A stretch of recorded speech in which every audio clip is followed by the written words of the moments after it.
Salut, c'est Trado, content de vous retrouver pour la mise à jour de l'indice parisien. L'incertitude continue de monter aux États-Unis qui abandonne un petit peu de terrain en ce vendredi soir, mais le CAC 40 et le DAX d'ailleurs ont préféré continuer leur chemin vers le nord et le CAC gagne 0,4%. Voilà où nous en sommes. Nous avons rebondi de manière assez violente quand même sur la zone des 5530-5585. Ici, zone qui, à mon avis, se qualifie pour être un support journalier. Un retour sur la résistance journalière des 5690, 5580, 5697 se profile.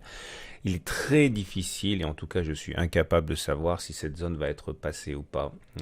Mes doutes viennent du fait que nous sommes sur une résistance qui date de 2017. Cette zone s'est révélée très difficile à passer et on retrouve une zone de résistance similaire sur les indices américains. Et donc on ne peut pas préjuger de ce qui va se passer.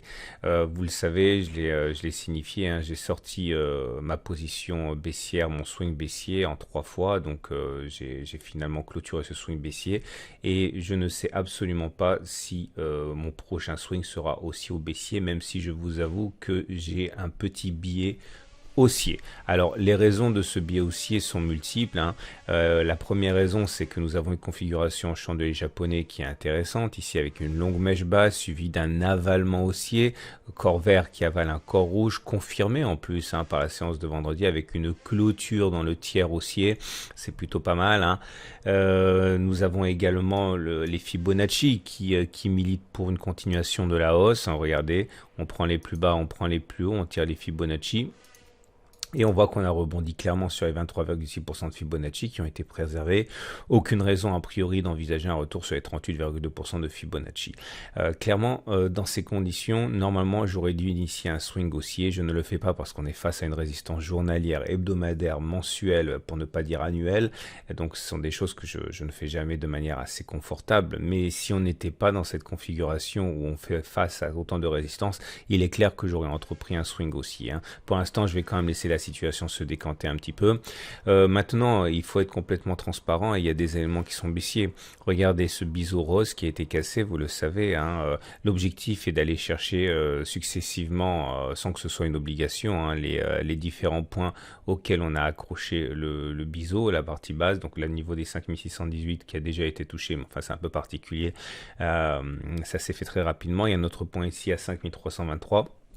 Et on peut tout à fait envisager, c'est l'histoire des biseaux, que cette cassure donne lieu à un throwback, c'est-à-dire un pullback, c'est-à-dire un retour sur ce qui a été cassé avant de replonger. Donc ça, c'est un élément qui mérite confirmation, mais c'est un scénario qui n'est absolument pas absurde.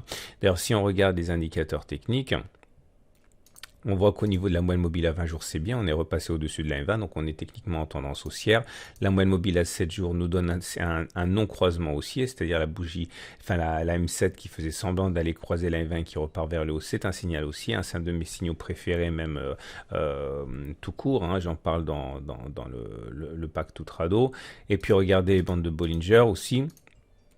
Nous sommes dans une situation où la tendance haussière est mise en pause puisqu'il n'y a plus de parallèle haussière, mais on a de la place avant de rencontrer la Bollinger supérieure en tant que résistance. Ça nous donne de l'espace. Et puis également, regardez ça, le SAR. Le SAR, il a été cassé à la baisse. C'était sur la séance du 25 septembre. Statistiquement, il est rare que l'on n'aille pas plus bas que sur la bougie de cassure du SAR. Je vous donne plein d'exemples. Regardez, là, le SAR a été cassé à la baisse. On a inscrit un plus bas, même marginal. Là, le SAR a été cassé à la baisse, on est allé plus bas. Et ça fonctionne dans l'autre sens. Le SAR a été cassé à la hausse ici, on est allé plus haut. Donc, il n'y a absolument aucun impératif pour que l'on aille plus bas. Mais soit on fait de l'analyse technique, soit on n'en fait pas. Et statistiquement, lorsque l'on casse le SAR, on va au moins marginalement plus bas. Et on a cassé le SAR. Donc voilà, c'est pour ça qu'il est très difficile de prendre position actuellement, tant les statistiques par rapport aux différents setups s'entrechoquent. Regardez les autres indicateurs techniques. Nous avons pas grand-chose. Je vous ai expliqué qu'il y avait une sorte de confusion au niveau des indicateurs techniques, ce qui est assez symptomatique d'un trading range qui se forme et qui fait écho au gap commun qu'on a comblé à la surséance de jeudi. Vous pouvez regarder la vidéo précédente pour comprendre. Donc le RSI est bien, il est au-dessus de 50. Le momentum est environ à 0. Donc c'est neutre. Le MACD a croisé son signal à la baisse. Le stochastique ne donne pas de signal. Bon, vous voyez, tout ça, c'est un signal en creux. Ça veut dire qu'il n'y a pas de conviction et que donc prendre une décision est quelque chose qui est plus dangereux que lorsqu'il y a une conviction, qu'elle soit haussière ou baissière. On termine avec l'Ichimoku qui est actuellement mon centre d'intérêt principal pour la tendance de moyen terme. Comme vous le savez, l'Ichimoku a délivré un signal haussier. C'était le fait qu'il ait cassé le 20 septembre son plus haut annuel en sortant du trading range qu'on avait élaboré. Le problème, c'est que dans la foulée, eh bien, on a cassé la Tenkan ici, vous voyez, et il est rare qu'on casse la Tenkan aussi rapidement alors qu'on avait supposément un signal haussier, mais là, on la reconquiert cette Tenkan. Donc voilà, de là vient en fait mon biais haussier. J'ai l'impression que c'est pas mal, j'ai l'impression que l'Ichimoku nous délivre un signal très clair, mais malheureusement perdu au milieu des autres signaux, des autres indicateurs.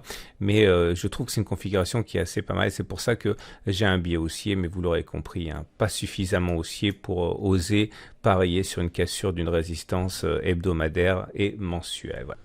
Il demeure qu'il est possible d'entamer des swings ou des trades haussiers baissiers. J'en vois deux qui sont parfaitement logiques, selon la conviction que l'on peut avoir. Le swing haussier de référence pour moi, ce serait d'acheter maintenant, de mettre un stop en dessous du plus bas là, avec un objectif au moins égal à ce qu'on risque de perdre. Donc par exemple, voilà, vous risquez de perdre si on va plus bas que le précédent plus bas, eh bien 2%, 1,9%. Donc si on a un objectif qui est vers 5752, ça tient la route. Maintenant, ça implique que l'on casse la résistance, vous avez compris. On peut améliorer ça en attendant que ça retrace un petit peu, comme ça. On descend, on attend que ça baisse, par exemple, voilà, 1,7% avec un objectif qui est un peu plus modeste. Ou alors carrément, si vous voulez parier sur le fait qu'on cassera pas la résistance, il s'agit de vous mettre à mi-distance, voilà, aux alentours de 1,6%, 1,5% de baisse avec un potentiel de gain. Bon, j'ai un peu loupé le truc, mais si voilà, si on achète à peu près 5607 par là, vous avez autant de gains potentiels que de pertes potentielles avec la possibilité donc de vous mettre dans le sens de la hausse sans attendre une cassure de la résistance majeure. Donc voilà, c'est à peu près 5608. Maintenant, si vous voulez un swing à la baisse, je pense que le mieux à faire, c'est de swinger sur le biseau descendant. Donc l'idée, c'est de mettre un stop bien confortable au-dessus au cas où il y aurait une attaque baissière aux alentours de 2% au-dessus, ou même voilà, on va dire 1,5%, avec un objectif sur le support journalier à 3,6%. C'est un excellent ratio gain-risque. Je vous ai mis sur le blog un webinaire que je trouve très utile si vous êtes déçu par votre trading. C'est un système que je suis et qui m'a aidé à progresser lorsque je me suis rendu compte de sa simplicité. Je vous invite à le regarder. Vous trouverez également à la fin de cette vidéo, par incrustation, l'analyse de moyen et de long terme et l'analyse de l'or et de l'argent. Voilà. À demain pour d'autres analyses techniques.